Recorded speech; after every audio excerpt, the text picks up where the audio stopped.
हे शीर्षक पाहून तुम्हाला कदाचित प्रश्न पडला असेल की हे नेमकं काय आहे। त्याचं उत्तर देतो। भारतीय वंशाचे जोरान ममदानी हे लवकरच न्यूयॉर्कचे महापौर होणार आहेत। मात्र ममदानींच्या या विजयामुळे भारतापासून अमेरिकेपर्यंत राजकारण रंगलंय। ममदानी आहेत भारतीय वंशाचे, मात्र त्यांची भाषा पाकिस्तानी असल्याचं भारतीयांचं म्हणणं आहे।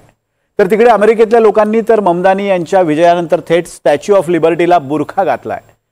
ट्रम्प यांनीही ममदानींवर टीका केली आहे। इतकंच नाही तर ममदानी यांच्या मोदी आणि राम मंदिराबद्दलच्या विचारांमुळे कंगना रनौत सह काँग्रेसच्या नेत्यांनी सुद्धा त्यांच्यावर टीका केली आहे। आपण पाहूयात।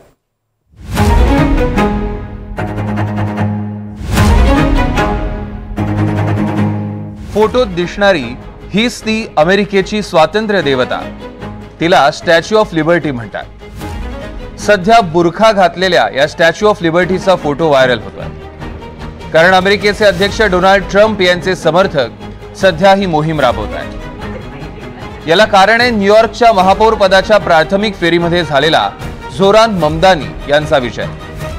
जोरान ममदानी हे भारतीय वंशाचे मुस्लिम नागरिक आहेत। त्यांची आई भारतातल्या प्रसिद्ध चित्रपट दिग्दर्शिका मीरा नायर, तर त्यांचे वडील महमूद ममदानी हे युगांडामधले प्रसिद्ध मार्क्सवादी विचारवंत।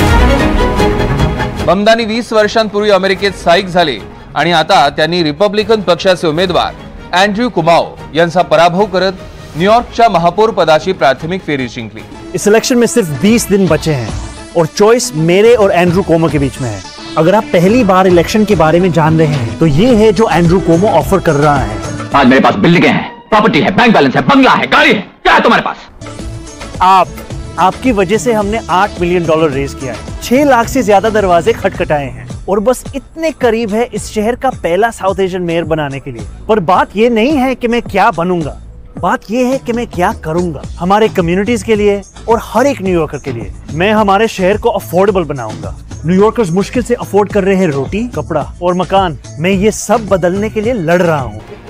आपला विजय म्हणजे डोनाल्ड ट्रम्प यांच्यासाठीचं वाईट स्वप्न असल्याचं जोरान ममदानी यांनी म्हटलं। तर डोनाल्ड ट्रम्प यांनी पलटवार करत जोरान ममदानी यांना 100% वेडे डावे असं म्हटलंय। जोरान ममदानी हे मुस्लिम धार्जिणे आहेत असं ट्रम्प समर्थकांचं म्हणणं आहे आणि म्हणूनच सोशल मीडियावर ट्रम्प समर्थकांनी स्टॅच्यू ऑफ लिबर्टीला बुरखा घातलाय।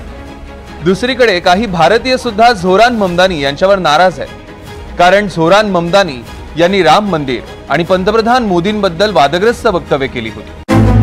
राम मंदिर भूमिपूजनाला विरोध करत ममदानींनी न्यूयॉर्क टाइम्स स्क्वेअरवर आंदोलन केलं होतं। ममदानी यांनी पंतप्रधान मोदींची तुलना इस्रायलचे पंतप्रधान नेतान्याहूंशी करत मोदी युद्ध अपराधी असल्याचं म्हटलं होतं। तसंच मोदींनी गुजरातमध्ये मुस्लिमांची हत्या केल्याचा आरोपही ममदानींनी केला होता।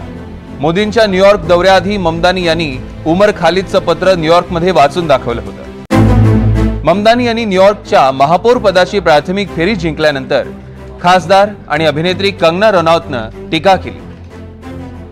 कंगना म्हणाली, ममदानी भारतीय कमी आणि पाकिस्तानी जास्त वाटतात। ममदानी यांची आई मीरा नायर आहे, त्या उत्तम दिग्दर्शिका आहेत, पद्मश्री आहेत। महान भारतामध्ये त्यांचा जन्म झालाय, त्या भारतातच वाढल्या आणि त्यांनी प्रसिद्ध लेखक महमूद ममदानींशी लग्न केलं। मुलाचं नाव जोहरान ठेवलं। ते भारतापेक्षा पाकिस्तानचीच भाषा जास्त बोलतात। आता ते हिंदू धर्म उखडून टाकण्यासाठी तयार झाले। जोहरान ममदानी पाकिस्तानीच जास्त वाटतात या कंगनाच्या दाव्याला आणखी एकानं समर्थन दिलंय। हे समर्थन देणारी व्यक्ती म्हणजे काँग्रेसचे प्रवक्ते अभिषेक मनु सिंघवी। भारताला जोहरान ममदानी सारख्या सहकार्याची गरज नाही। जेव्हा जोहरान ममदानी त्यांचं तोंड उघडतात तेव्हा पाकिस्तानची PR टीम सुट्टी घेऊन टाकते। भारताला त्यांच्यासारख्या मित्राच्या रूपातल्या शत्रूची गरज नाही असं ट्विट अभिषेक मनु सिंघवींनी केलं। पुढच्या काही दिवसात जोहरान ममदानी न्यूयॉर्कचे महापौर होतील। त्यानंतर अमेरिकेच्या राजकारणात ममदानींचं काय होणार याकडे भारताचंही लक्ष असणार आहे। Bureau report, NDTV Marathi, Mumbai.